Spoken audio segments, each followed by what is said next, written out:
Olá, seja bem-vindo.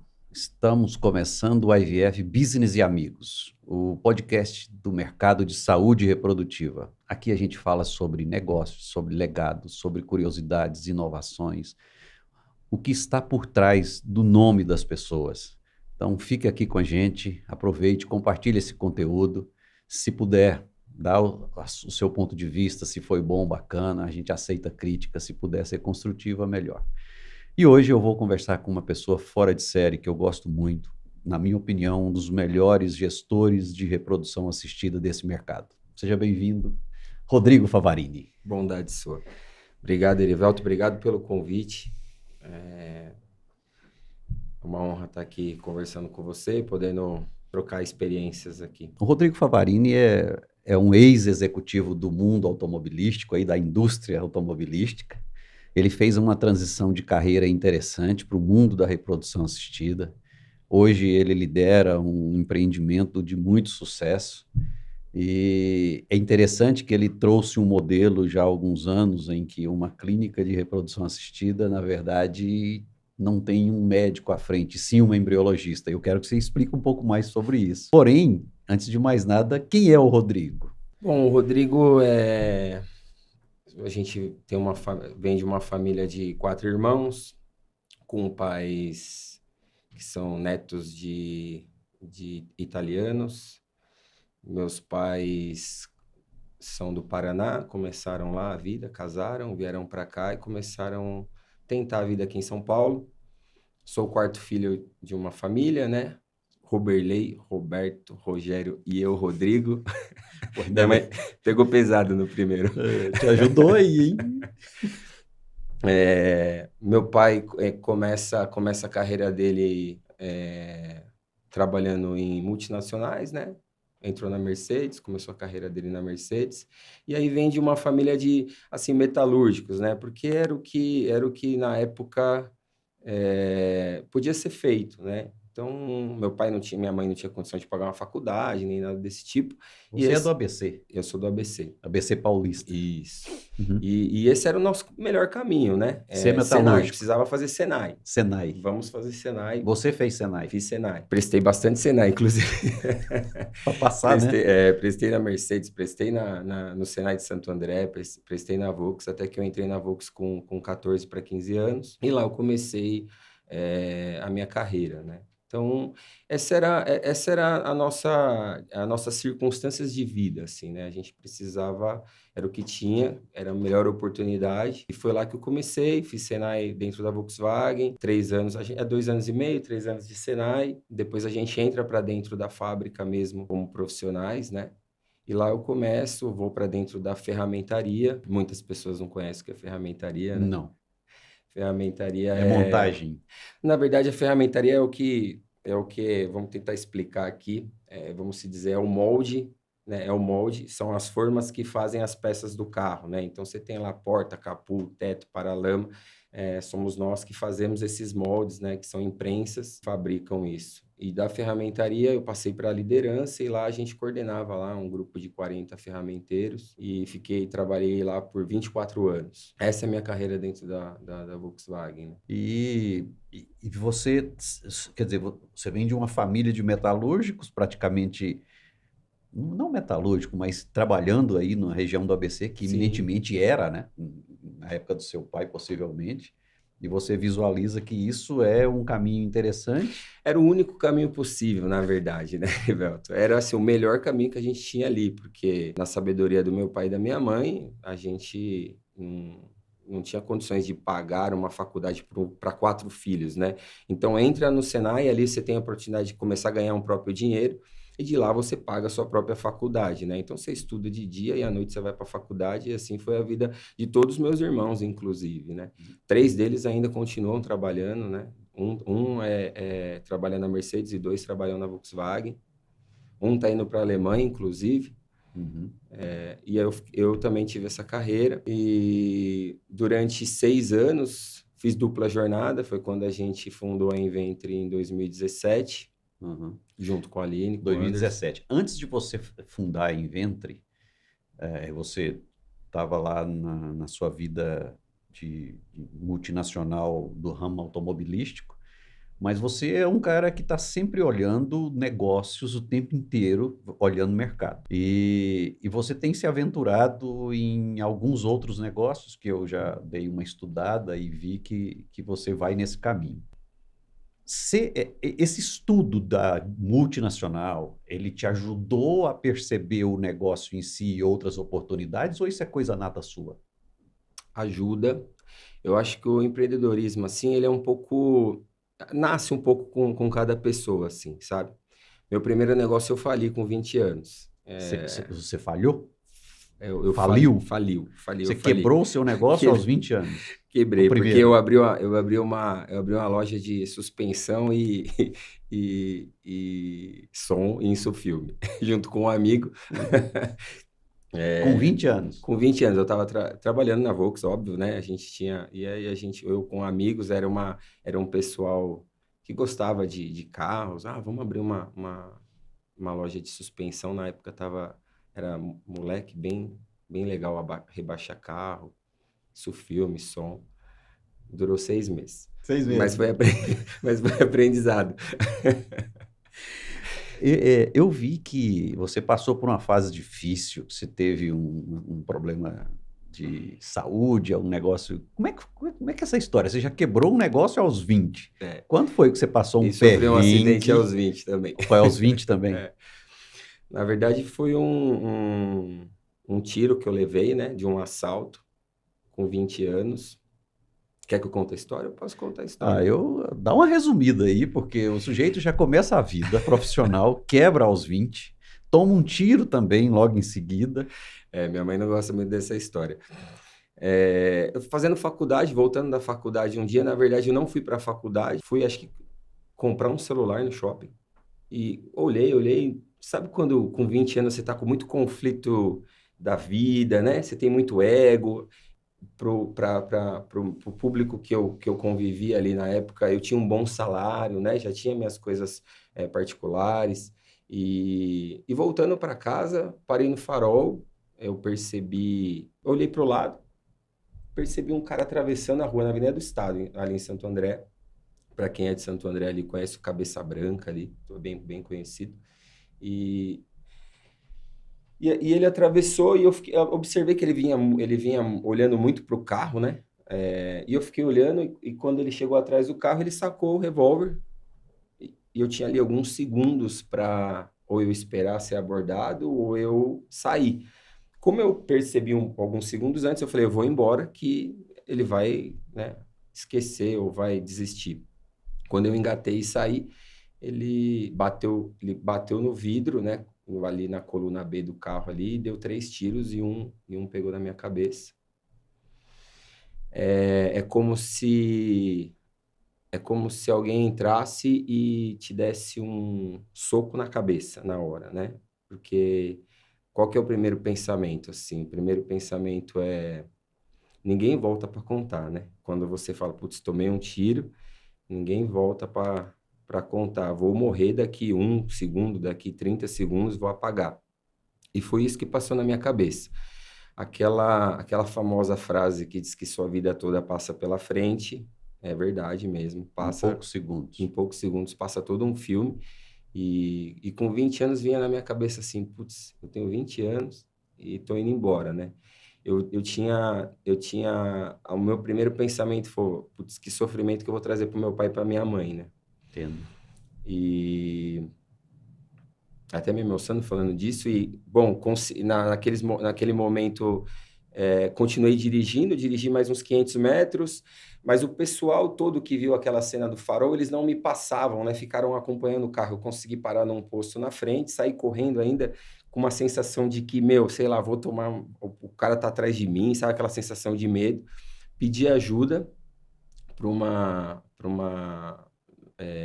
pessoa que estava trabalhando no posto de gasolina. Na época, ela pegou o telefone dentro do posto mesmo, me ligou, eu falei o número da minha casa. Daí eu cheguei e falei, moça, por favor, liga para minha casa, porque fui assaltado, tomei um tiro. Ela falou, eu ouvi os tiros. E ligou para meu pai atendeu. Quando ela ligou, ela falou assim, olha, seu filho foi assaltado, tomou um tiro na nuca. Meu pai, Falou com seu pai. eu ouvia meu pai gritando no telefone, né? Eu falei, meu Deus, agora vai matar meu pai. Eu não morri, vai matar meu pai. E peguei o telefone dela, meu irmão tomou o telefone, porque o meu irmão estava ali, daí eu falei, ó, não, foi de raspão, eu não sabia ainda, né? Foi de raspão, foi de raspão. Aí ele falou, meu, segura aí, fica vivo que eu tô chegando. Expliquei para ele onde eu estava. A polícia chegou, parou muito carro naquele posto, porque as pessoas viram, né? Uhum. E o bandido, ele tentou fazer o assalto e voltou para um carro. Então, eles anotaram a placa do carro. O pessoal veio entregar. Ó, eu vi o carro, eu não conseguia já, né? Sangrava muito. E o policial chegou, muita polícia muito rápido. Assim, o policial olhou, eu tava com um pano na cabeça e uma sede, cara, uma sede assim que quando Você sentia? é uma sede que você nunca sentiu na vida, assim, sabe? O policial olhou assim e falou assim: "Deixa eu ver". Aí ele olhou, fez assim pro outro: "Vambora". Aí eu olhei e falei: "Ixi, acho que eu tô". Me enfiaram dentro de uma viatura, saíram na contramão da Avenida do Estado. Falei: agora eu vou morrer mesmo, porque tô na contramão da Avenida do Estado. E você E acompanhando tudo isso é, lúcido. a vontade de ficar vivo, Erivelto, eu já assisti um filme que, se eu não me engano, são 72 horas, eu não sei É o assim, que que o corta o cara, braço? que ele arranca o braço. E realmente, se naquele momento alguém falasse assim para mim, eu preciso cortar um braço seu para você ficar vivo, Você corta. você corta. A adrenalina é gigante, a vontade de você ficar vivo é muito, assim. Só que quando eu já entrei na viatura, né, já estava com a pressão muito baixa, já peguei meus documentos, entreguei, pedi para ir para o hospital. E quando eu cheguei ali no hospital, já não conseguia mais ficar muito de pé, né? Já estava. Entrei no hospital, na verdade vieram me pegar, me colocaram numa maca, arrancaram toda a minha roupa, limpando, porque era muito sangue, eles queriam saber se tinham mais tiro, né? Que foram 3 tiros. E nesse momento me levam para uma radiografia, para fazer uma radiografia. Já colocaram colete cervical e tudo mais. E a luz estava baixa, assim, né? Eu estava lá, fizeram a radiografia, eu não ouvia mais nada, estava travado, a luz baixa. E veio uma enfermeira cantando uma música, eu acho que na época era do Padre Marcelo, a música, eu não lembro muito bem. E ela falou assim: Olha, filho, a bala tá aí, mas você vai ficar vivo. Não aconteceu nada. E eu foi acho que foi o melhor sorriso que eu dei na minha vida, assim, sabe? E daquele momento em diante, a família chega, né? Meus pais ficam sabendo, então tem toda uma história por trás. Ainda fiquei 10 dias com a bala na cabeça, depois fui para uma cirurgia para tirar, mas graças a Deus, tá, foi tudo bem. Costumo dizer que a pessoa fala, você não ficou com sequela? Eu falo, não, não mexo o braço. Você não percebeu? Não, mas brincadeira, tá tudo bem. Pô, que história bacana e difícil, né? Eu imagino que para a vontade de você superar isso e contar isso de uma maneira tão lúcida faz um. Por um tempo eu não gostava muito de falar mesmo. Uhum. Existia um bloqueio, acho que até no meu cérebro, dos meus 20 anos até os meus 30 anos, assim, né? Tô com 39. Existia um bloqueio, assim, eu não conseguia falar muito bem disso. Uhum. Depois eu acho que a gente vai evoluindo, as coisas vão passando. Mas estou feliz que eu consigo agora falar isso publicamente, assim. Que bom. Bom, um dos objetivos que eu trouxe o Rodrigo é porque, primeiro, ele construiu um business plan, um plano de negócio para ter uma clínica de reprodução assistida. Então, ele dentro, como executivo da indústria aí da Volkswagen, ele construiu um plano de negócio. E esse plano de negócio contemplou a abertura de uma clínica em Santo André, no ABC Paulista. Coincidência ou não, a clínica foi aberta onde antes fechou uma clínica de reprodução assistida. Então ele alugou o mesmo prédio Na época que você alugou, você nem sabia que ali tinha funcionado uma clínica. Ou sabia? Sabia. Então você pegou teoricamente um ponto ou onde funcionou uma clínica e não deu certo. Sim. A história da Inventure, Erivelto, começa em meados de 2010 para 2011, onde uma pessoa, inclusive o nome dela é Laura, ela foi a primeira pessoa que nos deu o primeiro empurrão. A Laura A Laura era o quê? A Laura era uma pessoa, ela era casada com meu irmão, né?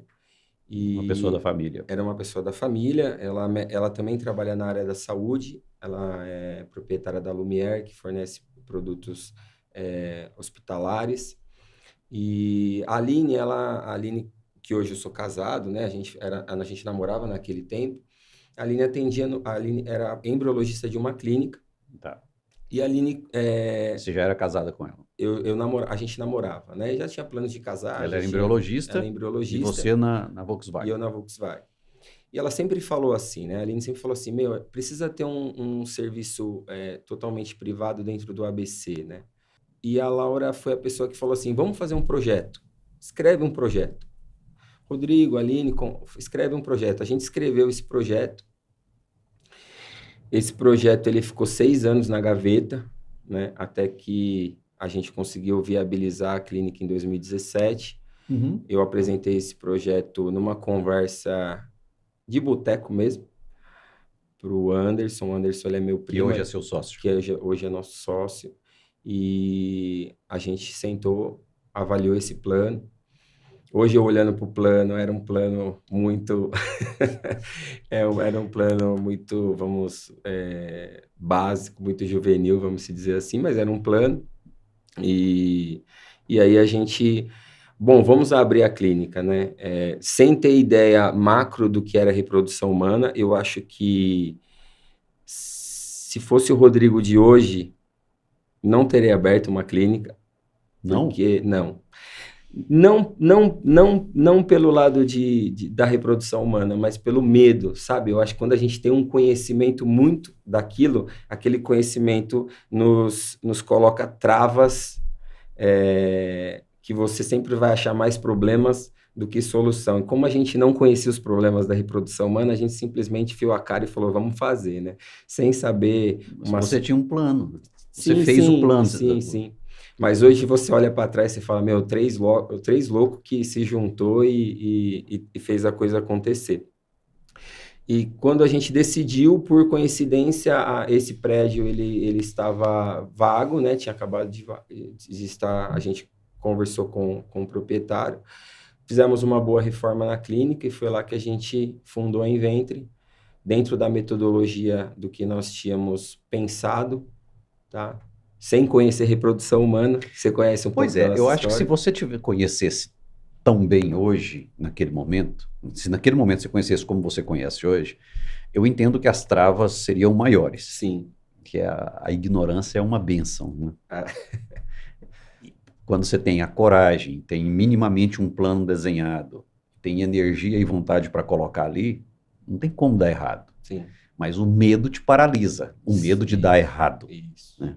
E quando você sabe tudo que está disponível ali, os modelos, possivelmente você iria paralisar. Por exemplo, a clínica de vocês não tem um médico como referência, e sim um embriologista. Como é possível, naquele momento, você abrir uma clínica sem um médico e sim com um embriologista? Não era um laboratório aberto, porque no plano não estava que ele seria aberto, pelo contrário, ele seria fechado, mas não tinha médicos. E hoje você faria isso, porque tem modelos prontos. Sim, sim. Você copiaria, teoricamente, ou melhoraria esse modelo. Mas naquele momento, talvez isso te ajudou. Sim, justamente por isso. Porque se hoje nós fôssemos fundar ou abrir alguma clínica, eu falaria que era impossível abrir sem um médico. Por a gente não conhecer o mercado, nem conhecer como funcionava muito bem as coisas. É lógico que a Aline sabia tecnicamente e sabe tecnicamente de tudo, mas do business mesmo, de como o mercado, como os pacientes respondem, A gente só queria cuidar, Erivelto.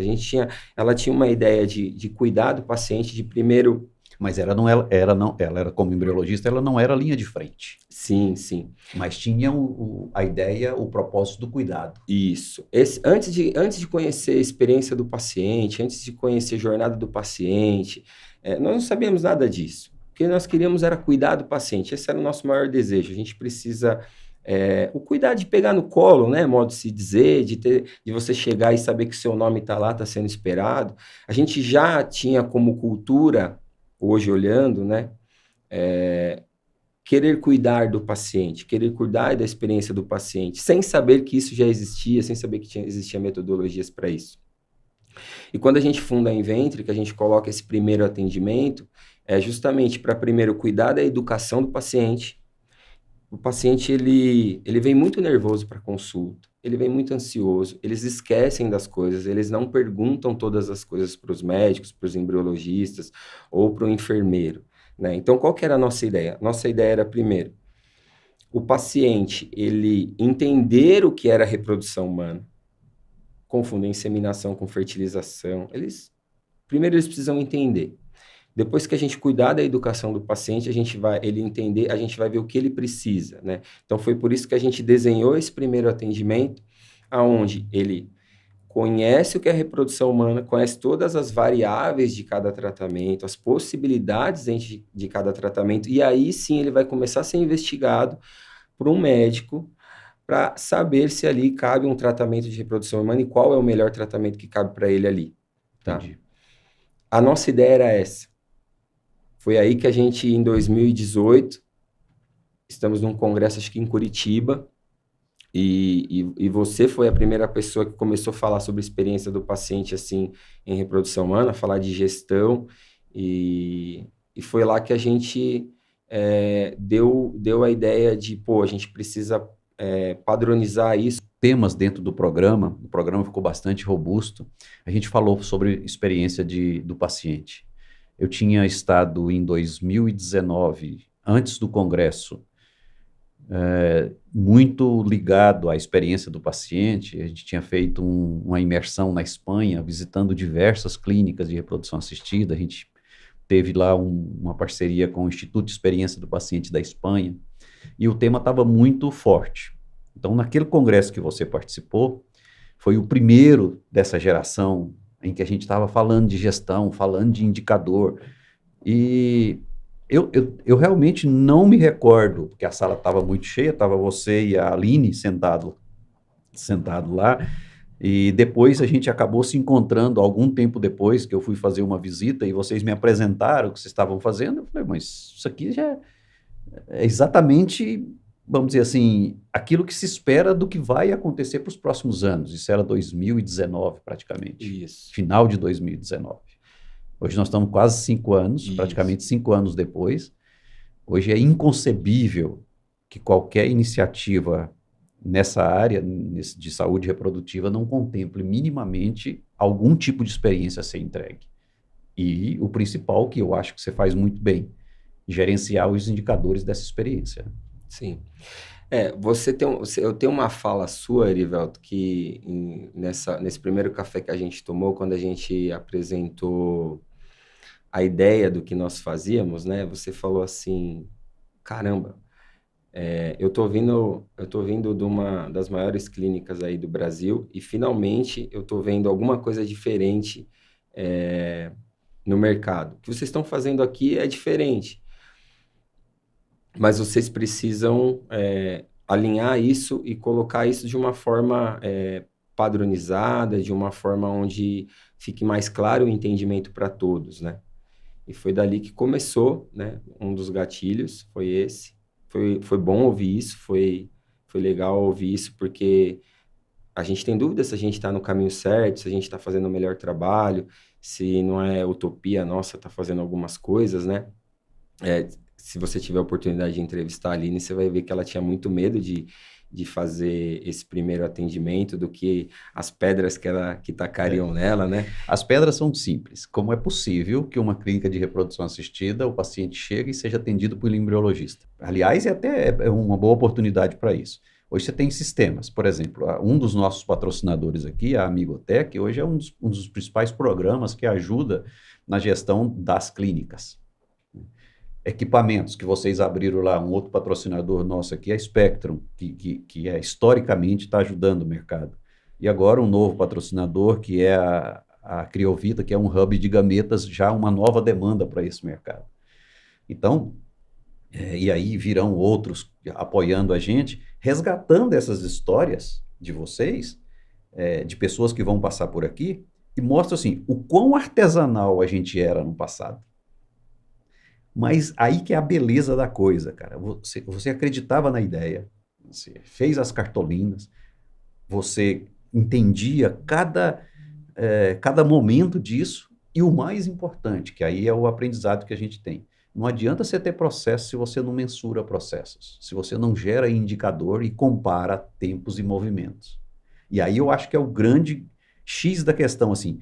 Vocês hoje, vocês estão já no terceiro ano, acho que é terceiro ano, apresentando crescimentos acima de 10% ao ano. Sim.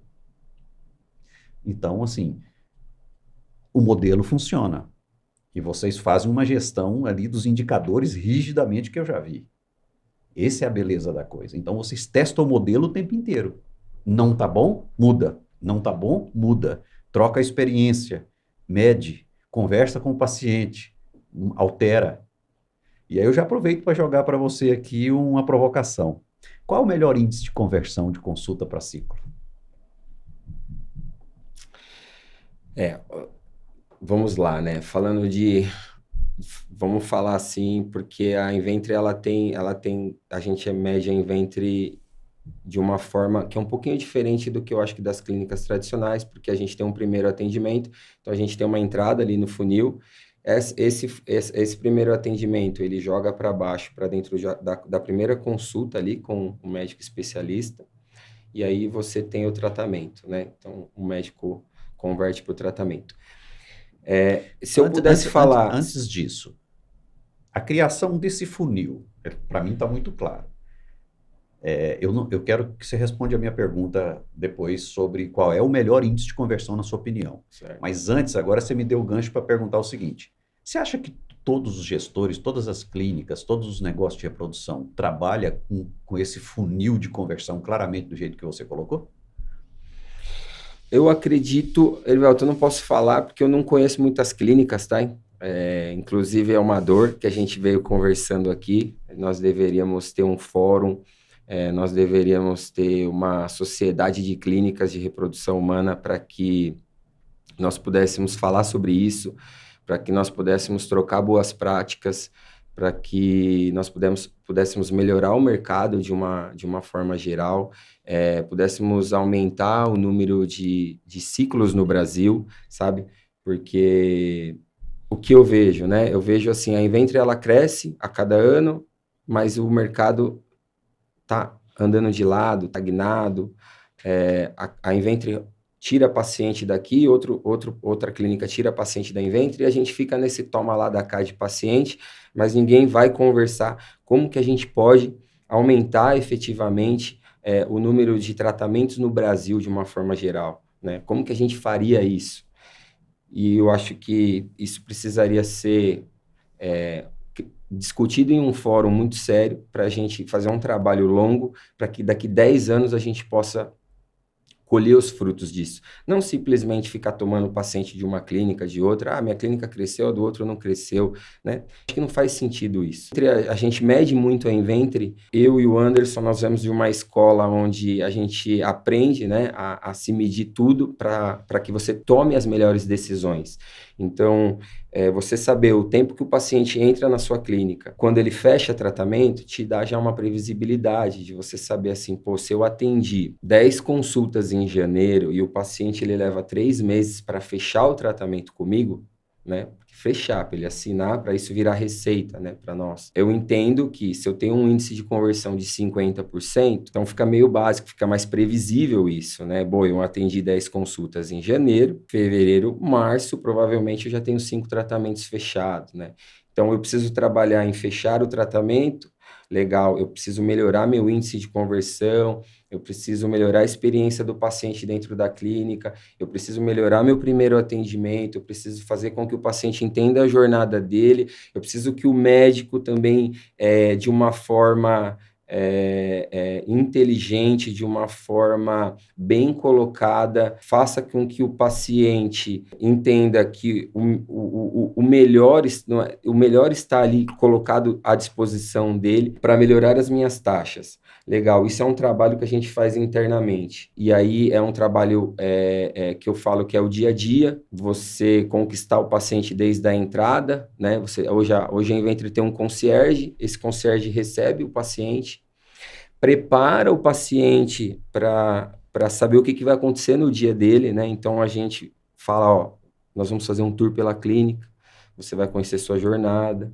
depois você vai sentar com a sua embriologista, a embriologista vai explicar sobre todos os tratamentos, você vai poder tirar todas as suas dúvidas, você vai poder tirar suas dúvidas de valores também, e ali depois você toma a sua decisão se você quer fazer uma consulta com o médico ou não. Esse é o processo educacional. Esse é o processo educacional, né? Então, primeiro a gente coloca uma timeline dentro da cabeça do paciente para que ele entenda o que vai acontecer. Isso já começou a me gerar uma melhoria significativa na conversão do primeiro atendimento para a consulta médica, né? A gente convertiu... Esse é o primeiro indicador que você tem. Esse é o primeiro indicador. Aliás, não, você tem um indicador antes de Google, de mídias sociais. A gente está falando de indicadores internos, dos indicadores externos. Vamos fazer o seguinte, vamos fazer um raio-x de todos os indicadores ao longo da jornada? Vamos. Vamos lá. Qual que é o primeiro? Primeiro, olhando para fora, né? Para fora da clínica. A gente faz um checklist de todos eles. A gente precisa saber quais são os pacientes que nos acham em redes sociais ou Google. Então, você tem o Google, porque o Google depende do lastro que você tem para investir, você consegue aparecer mais. Google ou Instagram? O que mais gera lead de consulta? Isso eu acho que é muito interno e é muito de clínica para clínica, né? No seu caso? No nosso caso é o Google. O que mais gera lead? Que mais gera leads. Lead qualificado. Nós temos hoje, fechado em março, nós tivemos acho que em torno de 1.200 leads. Nós tivemos em março. Foi o nosso melhor... Isso em Google? Em Google. Tá. Hoje então, o seu principal budget de investimento para novos leads ou novas consultas é Google? Google. Hoje a gente está no Google. E existe um trabalho ali de e-mail marketing, né? Existe todo um trabalho de remarketing, tudo mais ali dentro do Google. Então, você mede, primeiro, quantos pacientes chegaram para mim do Google, quantos eles converteram ali para o primeiro atendimento, para consulta e para tratamento.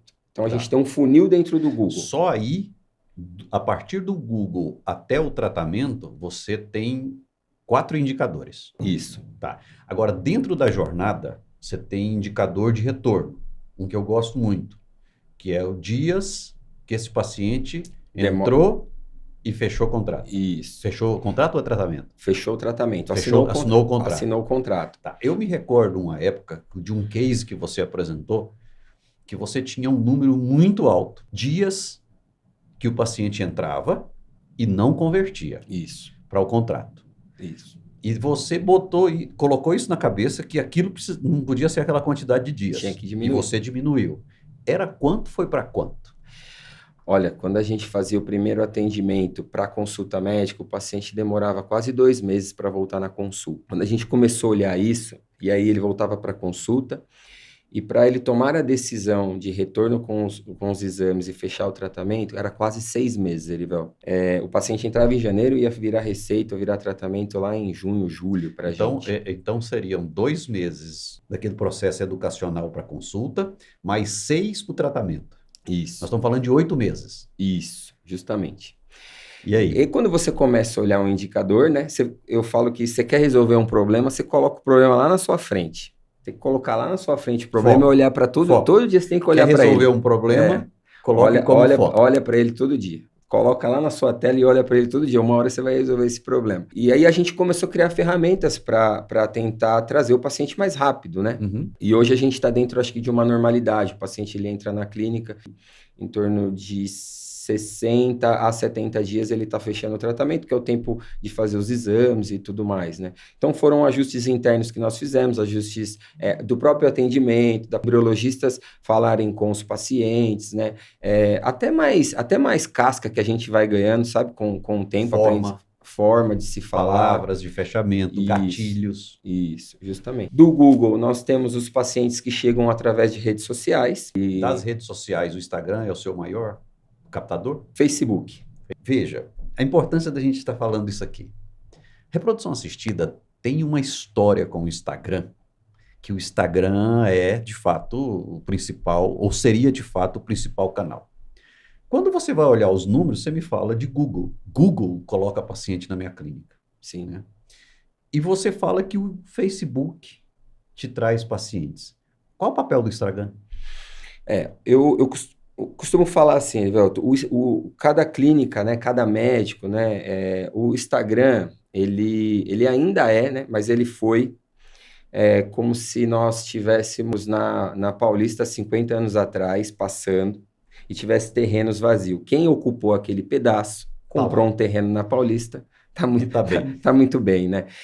Então a gente conhece muitos médicos que entraram no momento certo, na onda certa do Instagram, né? E provavelmente, eu acredito que a maioria dos pacientes desses médicos vem de redes sociais, porque ele tomou conta disso e tá certo, ele tomou conta daquilo ali, ele ocupou, ele comprou um terreninho na Paulista lá 50 anos atrás, ele tá bem. Ainda tem terreno? Eu acho que ainda em reprodução humana existe muito terreno a se comprar, né? O que acontece do Facebook, nós tivemos alguns influencers que fizeram tratamento conosco na clínica e o forte deles era um Facebook. É impressionante o poder de um influencer quando ele faz um tratamento com você ou quando ele te indica. Isso fica de dica, assim, eles conseguem mudar muito o seu patamar. Temos também um indicador de indicação médica, que esse é um indicador que eu costumo dizer que é o melhor paciente para a gente, porque o paciente ele já vem com uma indicação médica, ele já passou com o médico, quando um médico indica uma clínica, esse paciente ele vem muito mais qualificado, ele já vem com a decisão de fazer o tratamento mais tomada, sabe? Ele já vem com mais certeza. E nós temos a indicação de amigos, que eu acho que essa é a melhor, né? O boca a boca. Boca a boca do médico e do amigo. Isso. São fortes. São fortes. A gente cresce muito, estamos crescendo bastante com médicos, estamos crescendo bastante com amigos, porque é uma questão assim até de tempo mesmo, né? Quanto mais você atende, mais positivo você tem, mais você atende melhor, você acaba girando mais pacientes nesse caso. Assim, esse é um mercado que lamentavelmente ainda não entrega 100% das expectativas dos pacientes, ou seja, o resultado final não entrega, mas o que fica é a experiência. Se a experiência foi boa, você recomenda. Se não, não recomenda. Justamente. Não tem como. E a chance de dar errado é maior do que a de que dá certo. O nosso maior desafio era que nós fizéssemos o tratamento de uma paciente dentro de tudo que a gente acredita como experiência do paciente, como jornada do paciente. E caso essa paciente não tivesse o positivo, né, ela nos indicaria. Mesmo assim?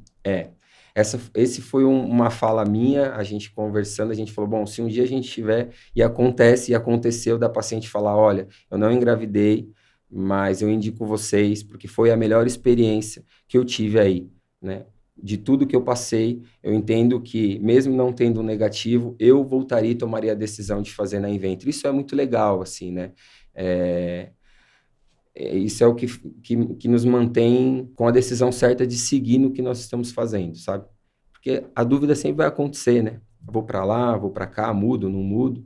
Mas quando isso acontece, fala, pô, a gente está no caminho, vamos continuar dessa forma, vamos continuar lapidando, vamos continuar trabalhando, que a gente acredita que esse é o caminho. Eu vi um filme sobre a indústria automobilística. A história geral era que uma indústria americana estava terceirizando ou transferindo a sua produção para uma indústria na China.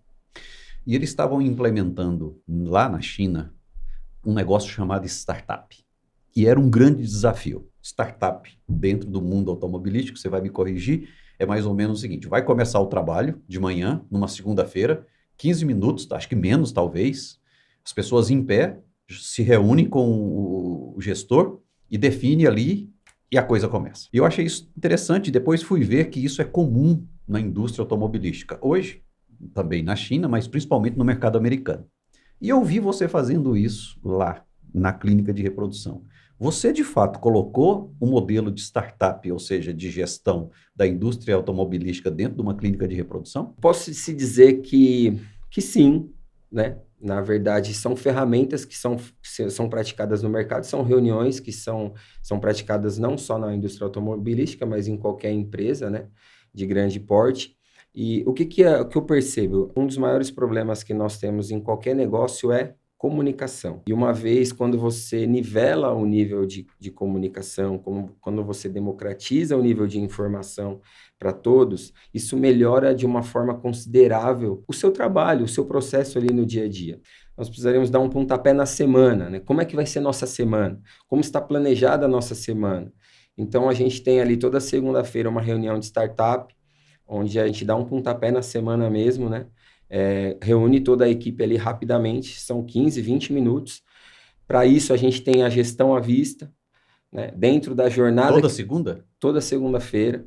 Então, por que é importante você ter a gestão à vista? E aí que eu falo... Gestão à vista é simples. Você pegou uma parede branca, sim, colocou uma linha em cima, com a jornada do paciente. com a jornada do paciente, separando em cada fase, e todos os pacientes estão distribuídos ao longo dessa jornada. Sim. E vocês discutem cada fase dessa e quais são os pontos mais importantes ou merecem atenção. Na minha cabeça, o grande desafio era sempre assim, né? Você fazer sua jornada, Erivelto, hoje até que é fácil, porque você tem a sua desenhada, você senta ali com a sua equipe, você desenha a jornada. Mas beleza, você ter sua jornada para colocar no papel, para você olhar ali, ok, né? A jornada para mim faz sentido quando eu sei aonde os meus pacientes estão. Primeiro, eu uso minha jornada para visual. Para treinar minha equipe. Eles precisam saber o que acontece. Toda a equipe participa? Toda a equipe participa. Depois disso, eu preciso saber, dentro do volume de pacientes que estão embarcados dentro da clínica, onde está cada um? Onde está cada um? Eles estão em consultas, estão em exames? Porque o pessoal que está em exames, eu falo com ele de uma forma. O pessoal que está em retorno de exames, eu falo com ele de outra forma. Mudou a comunicação completamente. Isso. Então, quando você olha o volume, e é realmente, né? Quando a gente chegou lá, pegou uma parede em branco, post-it, que é a melhor ferramenta que existe. Tá? Pois aí é o seguinte, evidentemente que a Amigo nos patrocina aqui, apoia a nossa iniciativa e é um programa para isso.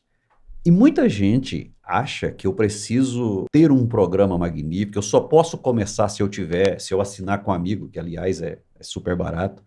Você começou com um post-it. Na parede. Na parede, branca. Aliás, era branca, né? Era meio bege. Meia bege. Quando eu vi aquela foto, eu falei, não acredito.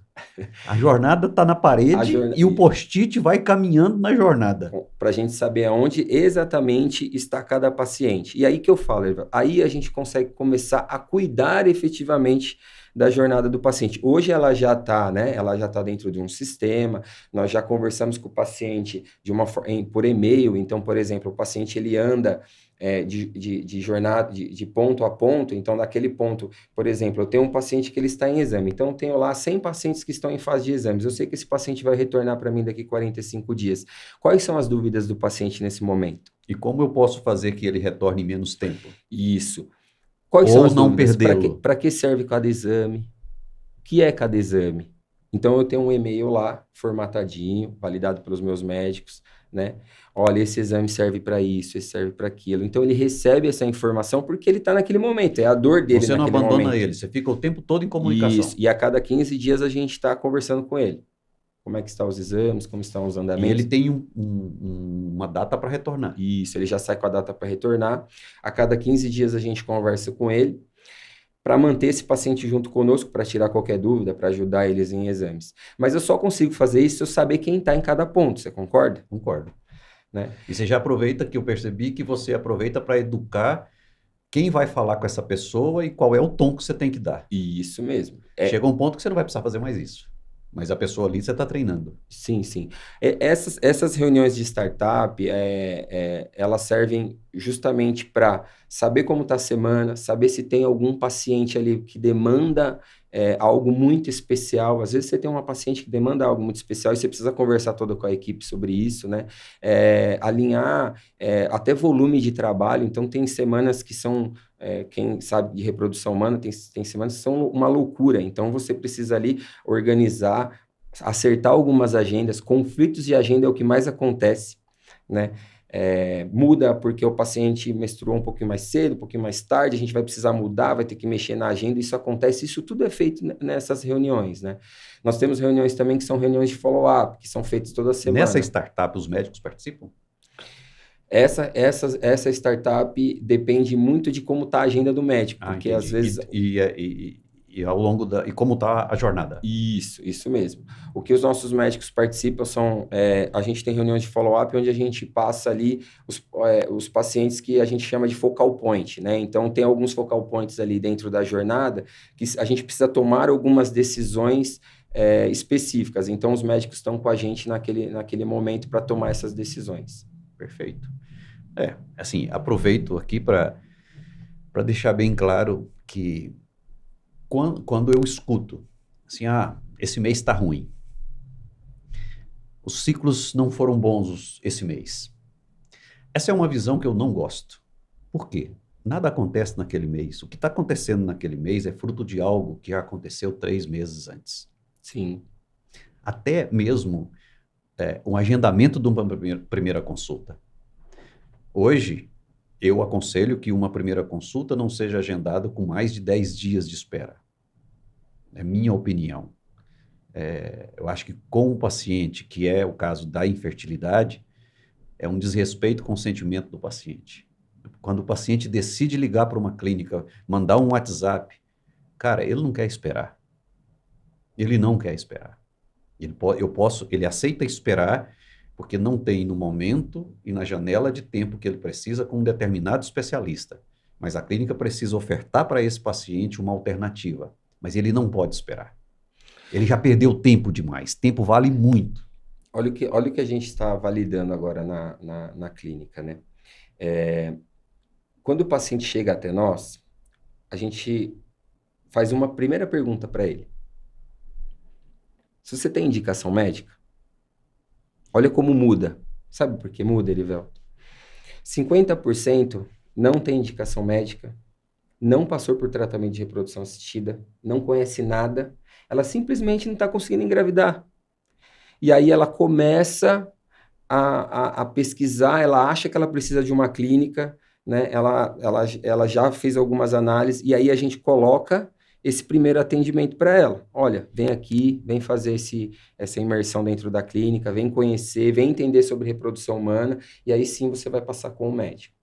Quando a paciente ela tem essa urgência, ela já tem uma indicação do médico, esse caminho a gente já reduz ele ao máximo. Então, a gente já marca a consulta e o primeiro atendimento no mesmo dia, para que a paciente, porque ela já tem uma indicação médica, possivelmente ela vai fazer um tratamento, né? E aí sim. Mas tem pacientes, Erivelto, que chega para nós por simplesmente dúvidas. Ele não tem indicação, ele não conhece de reprodução humana, ele está vendo, ele simplesmente quer engravidar e não consegue. E o ginecologista dele, lá, que trata ele, que deveria orientá-lo, não está orientando. E aí, de alguma forma, ele acha a sua clínica, ele vai para a sua clínica, e nós, na cultura Inventre, né, no que a gente tem do Inventre Care, a gente entende que esse paciente, ele pagar uma consulta não seria o melhor momento para ele. Primeiro, ele precisa entender sobre reprodução humana. Processo de educação. Porque ele vai vir até melhor para o meu médico. Ele vai até chegar melhor, mais educado para o meu médico. Ele converte mais rápido, pelo que você já viu. Isso. Porque ele vai pagar uma consulta, ele vai chegar lá, o médico vai passar uma porrada de exames para ele fazer, né? Ele vai sair, mas ele nem sabe o que é tratamento, ele nem sabe o que é uma FIV, nem sabe o que é uma inseminação, um coito. Então, o seu processo de acolhimento hoje te ajuda no processo de conversão futura. Sim. Bom, espetacular. Rodrigo, já encaminhando aqui para nossa parte final, e E o futuro da reprodução? Você como gestor, um cara que vem aí desse mundo das grandes indústrias, cara, você olha para frente e você vê o quê? Rodrigo, gestor, olha, você acha que tem espaço para clínicas com mais serviços? Tem espaço para democratizar? Como é que você vê esse novo cenário? A gente está passando por algo muito novo, né? A gente está vendo os grandes players se posicionando, né?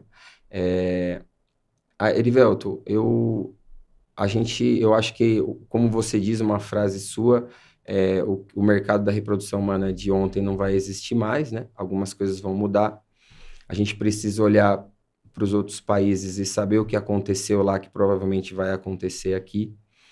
Mas eu como um gestor, eu como uma pessoa que toma decisões dentro da clínica, eu sinto uma necessidade grande conversar com outras clínicas.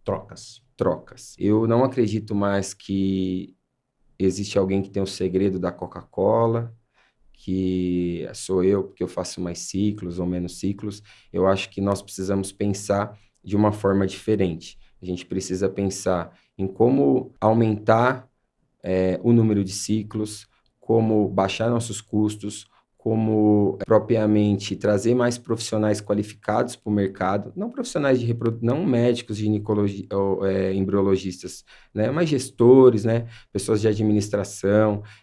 Você não consegue uma recepcionista, por exemplo, que já conheça a reprodução humana. É difícil você contratar uma recepcionista. Olha só, não é simples você fazer a recepção de uma clínica de reprodução humana. É complexo porque é uma pancada de perguntas.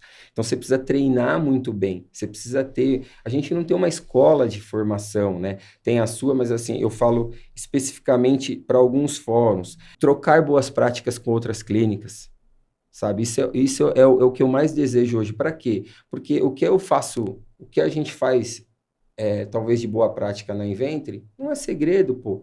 Vamos se ajudar, vamos compartilhar as boas práticas. Eu sei que tem clínicas que devem fazer coisas maravilhosas, que poderiam melhorar, que é uma dor minha, e talvez eu tenha a solução para uma dor deles.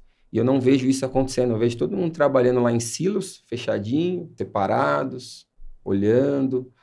As informações nunca são muito claras, né? Quais são os indicadores? Como que a gente mede? Quais são as metas, né? Isso aqui é normal, isso aqui você está abaixo. Eu não sei se minha clínica está abaixo ou acima, porque não existe um indicador que define uma média, por exemplo. A gente conversa, a gente sabe, mas está lá estampado, falado, a gente está medindo, eu estou bem colocado, estou mal colocado, preciso melhorar isso ou aquilo. Bom, uma das iniciativas, aliás, um dos objetivos que a gente tinha, aliás, temos com esse podcast, a IVF Business e Amigos, primeiro é falar de negócios, né? Ou todas as dimensões desse negócio.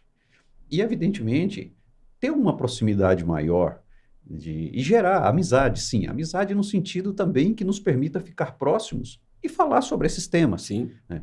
Eu me recordo bem que em 2013, 2014, as clínicas não tinham coordenadores de atendimento, vendas, para nem falar para gestores. Então, não tinha nada.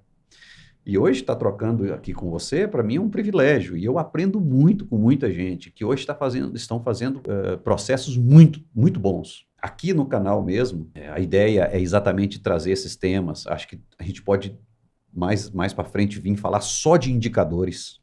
O que é um índice de conversão? O que é índice de conversão primário, secundário? Né, taxa de recuperação do paciente, ou seja, recaptação. A ideia aqui é compartilhar. Quando eu apresentei esse projeto para algumas pessoas, assim, unanimemente foi aprovado, e eu sou muito grato à Spectrum, que está nos apoiando, à Amigotech e à própria Criovita nesse momento.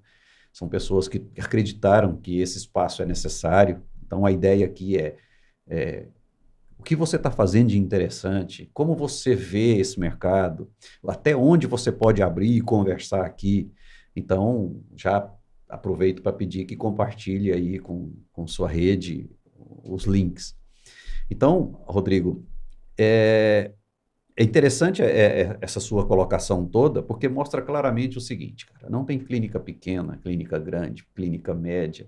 O fato é, Na maioria das vezes em que eu fui solicitado a fazer um diagnóstico de algum desempenho que não estava legal em uma clínica, a maioria, talvez quase 100% dos problemas e das soluções estavam dentro da própria clínica. Eu captava um número razoável, essa clínica captava um número razoável de leads ou de potenciais pacientes, mas não conseguia converter na linha do tempo. Por quê? Primeiro, não tinha claro a jornada. Segundo, os processos não estavam definidos e não se media absolutamente nada. Então, quando eu pego o seu caso especificamente, em que você pega um imóvel onde funcionou uma clínica, que fechou, abre uma nova clínica ali, coloca um modelo diferente, não tem bom nem certo nem errado, mas diferente para aquele momento, começa a ajustar a jornada, a fazer o controle dos indicadores e cresce pelo terceiro ano consecutivo acima de 10%. Eu acho que a gente tem aí um caminho para olhar mais de perto. Aproveito para dizer, sigam o Rodrigo nas redes sociais dele, em todos aí. É uma pessoa extremamente acessível. Se você te encontrar, pode conversar, troca ideia. Ele tem muito interesse de fazer intercâmbio com clínicas. Eu fiz isso na Espanha durante quase um mês, em 2019. Isso mudou a minha vida completamente. Primeiro, que consolida alguma coisa que você conhece e sabe que está fazendo bem, isso te dá confiança. Segundo, te mostra novas possibilidades e te abre opções para você fazer essa mudança. Então, quando alguém te recebe, aí aproveita até para deixar aqui, é uma demanda que o Rodrigo tem. Convida ele para ir visitar a sua clínica. Você vai fazer uma apresentação bacana, assim como também faça contato com o Rodrigo, vai visitar a clínica dele. E para quem quiser aí, a Inventre está de portas abertas, gestores que quiserem conversar, bater um papo, tomar um café, só me mandar uma mensagem aí. Eu acho que boas práticas, troca de informações valiosas assim para que a gente possa melhorar num modo geral nosso trabalho. Então, é todo mundo convidado. Pessoal, muito obrigado. Você que acompanhou até aqui, que gostou, deixa aí se você gostou uma curtida. Se quiser fazer uma crítica, é sempre bem-vinda. Evidentemente, se também tiver alguma coisa bacana, por gentileza, contribui aí, dá a sua opinião, compartilha esse link, manda para aquela pessoa que precisa escutar o que nós discutimos aqui. Eu acho que isso faz muito sentido. Sim. E aproveito para agradecer mais uma vez a Amigotech. Se você não conhece, eu vou deixar aqui a marcação, vai lá conhecê-los. Pessoal da Spectrum, muito obrigado. Eu vou deixar a marcação aqui também e do Criovita. Um grande abraço a todos. Até lá.